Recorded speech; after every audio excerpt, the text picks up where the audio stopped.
Hello students, today our topic is multiplication of a matrix by a scalar। ਤਾਂ ਇਸ ਦੇ ਵਿੱਚ ਅਸੀਂ ਕੀ ਕਰਨਾ ਹੈ, ਕਿਸੇ ਮੈਟ੍ਰਿਕਸ ਨੂੰ ਮਲਟੀਪਲਾਈ ਕਰਨਾ ਹੈ ਬਾਈ ਅ ਸਕੇਲਰ। ਸਕੇਲਰ ਮੀਨਸ ਕੋਈ ਵੀ ਕੌਨਸਟੈਂਟ ਵੈਲਿਊ ਹੋ ਸਕਦੀ ਹੈ। 1 ਨਾਲ ਮਲਟੀਪਲਾਈ ਕਰਾਂਗੇ ਤਾਂ ਸੇਮ ਰਹੇਗਾ। ਦਿਸ ਮੀਨਸ 2 3 4 5 6 7 ਮਤਲਬ ਕਿਸੇ ਵੀ ਨੰਬਰ ਨਾਲ ਅਸੀਂ ਇਸ ਟਾਈਪ ਨਾਲ ਕਿਸੇ ਮੈਟ੍ਰਿਕਸ ਨੂੰ ਮਲਟੀਪਲਾਈ ਕਰ ਸਕਦੇ ਹਾਂ। सो फर्स्ट एग्जाम्पल करते हैं। A matrix is a 5 2 0 9। This is a 2x2 matrix. तो मैट्रिक्स का ऑर्डर भी इतने कुछ भी हो सकता है। तो 2x2 एक मैट्रिक्स है ए। तो इसलिए असी फाइंड आउट करना 3a। दिस मीनस असी की कर रहे हैं, एक मैट्रिक्स ए नू किसी स्केलर मीनस 3 नाल मल्टीप्लाई कर रहे हैं। So that is equals to 3 into matrix A matrix जो है 5 2 0 9। तो किसी भी मैट्रिक्स नू किसी स्केलर नाल मल्टीप्लाई करने का की मतलब है, जो भी ये नंबर है उसनू मैट्रिक्स के सारे एलीमेंट्स नाल मल्टीप्लाई करना। So that is equals to 3 into 5 is 15, 3 into 2 6, 3 into 0 0, 3 into 9 is 27। So this is the value of 3a। Suppose B matrix है, नेक्स्ट एग्जाम्पल है। सो बी मैट्रिक्स है, this is 1 2 3 1 2 3। Suppose this is a matrix and order of this matrix is 3 cross 2। तो मीनस square matrix भी हो सकती है, एक rectangular matrix भी हो सकती है। किसी भी मैट्रिक्स में असीं स्केलर नाल मल्टीप्लाई कर सकते हैं। तो हुण अपने को की एक रैक्टेंगुलर मैट्रिक्स है। तो सपोज असी फाइंड कर रहे हैं 5b। तो दिस मीनस b नूं असीं मल्टीप्लाई करना है 5 नाल। So that is equals to 5 into b।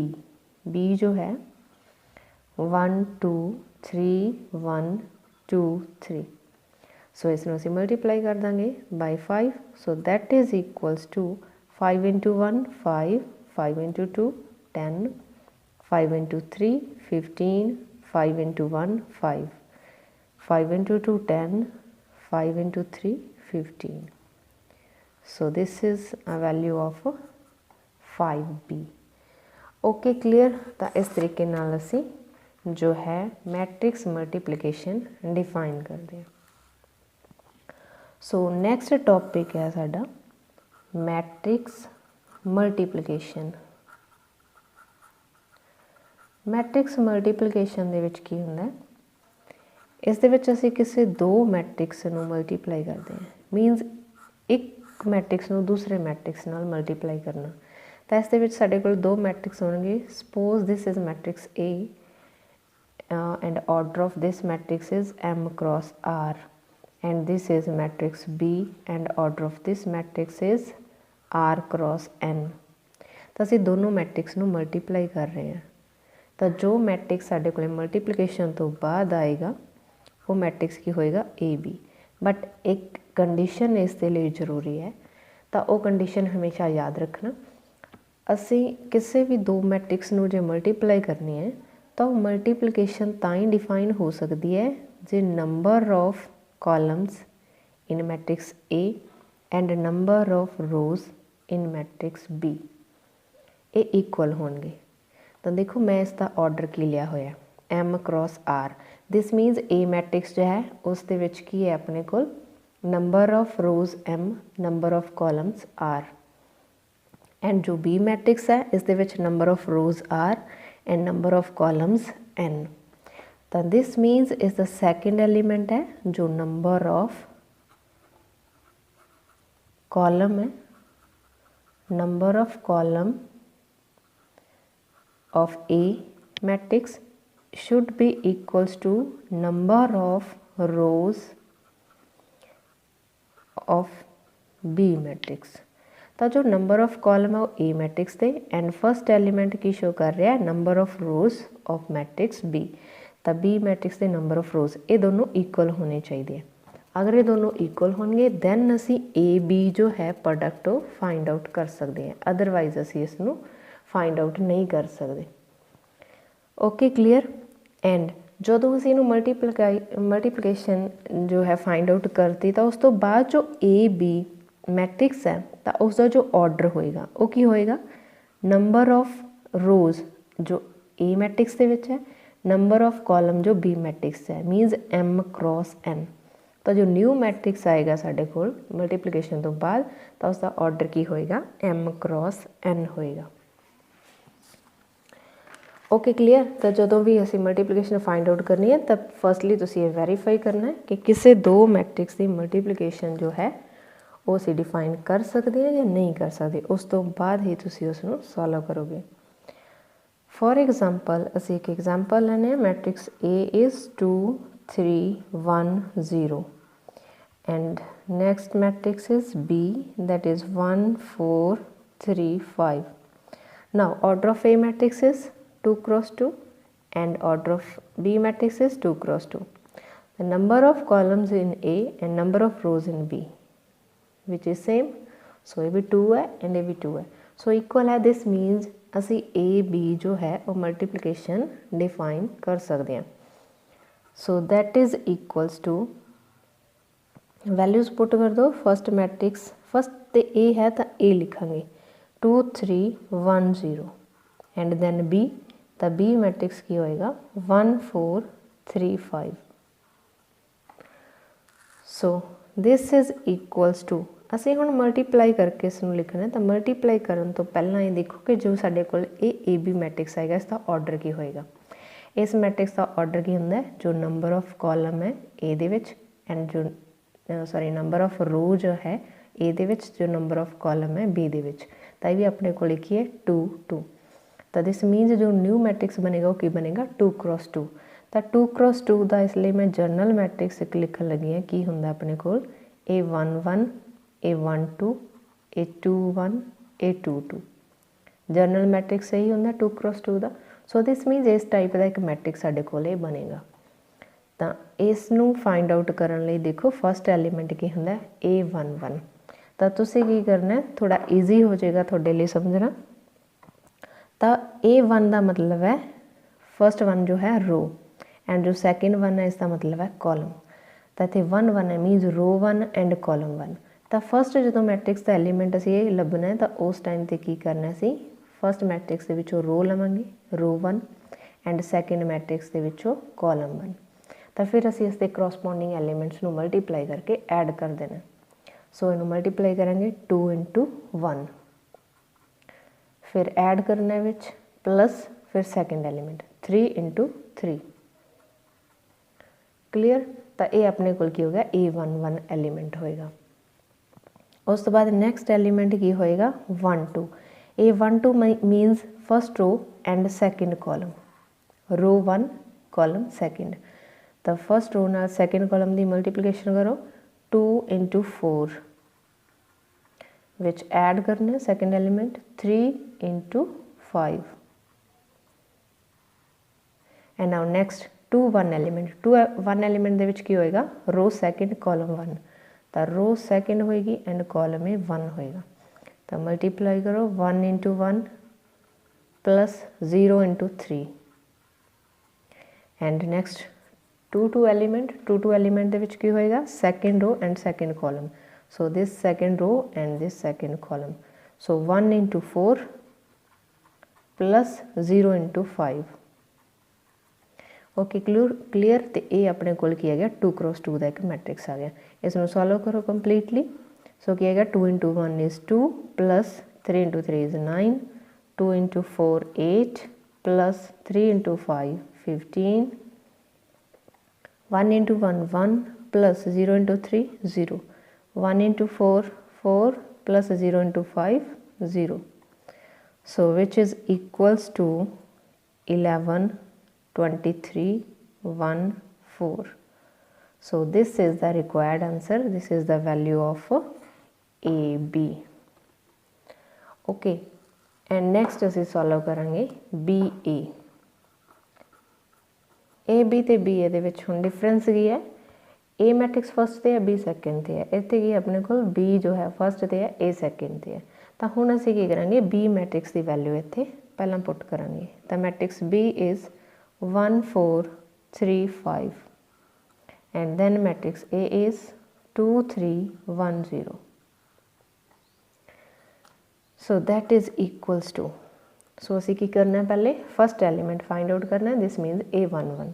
तो A11 दे विच की होएगा first row and first column.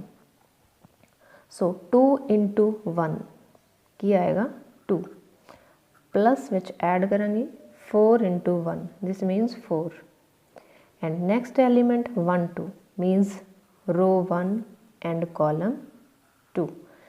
1 into 3 3 plus 4 into 0 0, and next element 2 1, this means second row first column। 3 into 2 6 plus 5 into 1 5, next is 2 2 element, so second row and second column, so 3 into 3 is 9 plus 5 into 0 is 0, so that is equals to 6 3 11 9। okay, clear? so this is a matrix BA। ਹੁਣ ਤੁਸੀਂ ਇੱਥੋਂ observe कर सकते हो AB ਦੀ जो value है अपने कोल A मैट्रिक्स है, एंड BA ਦੀ जो वैल्यू है वो A मैट्रिक्स है, बट दोनों मैट्रिक्स जो है वो सेम नहीं है। So this means AB is not equals to BA। सो एक रिजल्ट याद रखना अपने कोल की हुंदा है, AB ते BA जो है वो हमेशा इक्वल नहीं होंदे। तो कुछ केसेस दे विच इक्वल हो सकते हैं एंड कुछ क्वेश्चन दे लिए ये इक्वल नहीं होंगे। एक क्वेश्चन ते डिपेंड करता है, मीनस मैट्रिक्स ते डिपेंड करता है। ओके, तो नैक्सट जो है असी एग्जाम्पल लैने 3x3 मैट्रिक्स दे। तो हुण असी नैक्सट एग्जाम्पल दे विच मल्टीप्लाई फाइंड आउट करांगे दो मैट्रिक्स की। तो इत्थे मैट्रिक्स जो है A is 2 -1 3 -3 2 0 5 1 -1। So this is 3x3 matrix, and B matrix is -3 2 -1 0 5 2 1 -2 1, and दोनों का जो ऑर्डर है सेम है 3x3। सो सेम ऑर्डर दे विच मल्टीप्लिकेशन डिफाइन हो जाती है, because number of columns of first matrix and number of rows in second matrix both are same. So now A B की होएगा, वैल्यू पुट कर दो। फर्स्ट तो ए है तो ए की वैल्यू पुट करेंगे 2 -1 3 -3 2 0 5 1 -1, एंड सेकेंड ते बी मैट्रिक्स -3 2 -1 0 5 2 1 -2 1। Okay, clear? तो हुण जदों इसनूं मल्टीप्लिकेशन असीं सॉल्व करांगे तो जो आंसर साडा आएगा मैट्रिक्स दे विच वो मैट्रिक्स भी की होएगा ऑर्डर 3x3, मीनस फर्स्ट इधरों लास्ट। तो 3x3 ऑर्डर दे के मैट्रिक्स आएगा। तो जर्नल फॉर्म दे विच पहला इस मैट्रिक्स नूं लिख लो ताकि तुहानूं ये मैट्रिक्स डिफाइन करना थोड़ा ईजी हो जाए। वैसे क्वेश्चन दे विच लिखना जरूरी नहीं है, मैं सिर्फ तुहानूं समझ आ जाए इसलिए इनू लिख रही हाँ, अदरवाइज तुसीं डायरैक्ट मल्टीप्लिकेशन जो है वो फाइंड आउट करोगे। This is 3x3 matrix in general form. तो फर्स्ट एलीमेंट असी फाइंड आउट करना है। तो फर्स्ट एलीमेंट लेके होएगा A 1 1, this means first row and first column. तो असी की मल्टीप्लाई करांगे फर्स्ट रो एंड सेकेंड चो first column. Okay, clear? So now this is equals to first element is 2 into -3, this means -6, -1 into 0, so 0, 3 into 1 is 3, add करना है सारे elements नू। into second element A12 means first row and second column, 2 into 2 is 4, -1 into 5 is -5, and 3 into -2 is -6. Next element is A13, so A13 element की होएगा first row and third column, so 2 into -1 is -2, minus 1 into 2 is minus 2 and 3 into 1 is plus 3. And then next A21 element means second row and first column, this first column. So minus 3 into minus 3 is 9, 2 into 0, 0, 0 into 1, 0. Then next A22 element, this means the second row, second column. Minus 3 into 2, minus 6, 2 into 5 is 10 and 0 into minus 2 is 0. And next element 2, 3. 2, 3 element like की होएगा second row, third column. So minus 3 into minus 1 plus 3, 2 into 2 is 4 and 0 into 1 is 0. So next element A31. A31 की होएगा third row and first column. So 5 into minus 3, minus 15. So 1 into 0, 0. Minus 1 into 1, minus 1. So next element A32. A32 means third row, second column. So 5 into 2 is 10. 1 into 5 is plus 5. Minus 1 into minus 2. So minus minus क्या हो जाएगा plus 2. And now last element A33. This means third row and third column. So 5 into minus 1, minus 5, 1 into 2 plus 2 and minus 1 into 1 is minus 1. So this is the required matrix, but इसनों ਅਸੀਂ ਹੋਰ solve करेंगे. So minus 6 plus 3, that is minus 3 and 4 minus 4 positive है minus 11 negative है. So this is minus 7 and 4 negative है plus 3 है. So this means minus 1. Here 9, minus 6 plus 10, this means plus 4 and 4 plus 3, 7. Minus 15 minus 1, this means minus 16. All are positive, so 10 plus 7 is 17 and minus 6 plus 2, this means minus 4. So this is the value of matrix multiplication AB. Okay, and ਹੁਣ ਤੁਸੀਂ खुद find out करोगे B ए मीनस B matrix पहला लिखोगे ए बाद च लिखोगे तो तुसी दोनों की मल्टीप्लिकेशन डिफाइन कर सकते हो. पहला चैक करना तो डिफाइंड हो जाएगी तो इसकी वैल्यू तुसी फाइंड आउट करोगे एंड चैक करोगे कि ए बी जो है वो बी ए दे इक्वल आ रहा या नहीं आ रहा. आई होप थोनों ये मल्टीप्लिकेशन समझ आ गई होएगी तो तुसी खुद क्वेश्चन सॉल्व करके इसकी प्रैक्टिस करोगे. एंड अगर मेरी वीडियो चंगी लगे तो इसमें लाइक जरूर करना तो चैनल को सबसक्राइब करना. Thank you.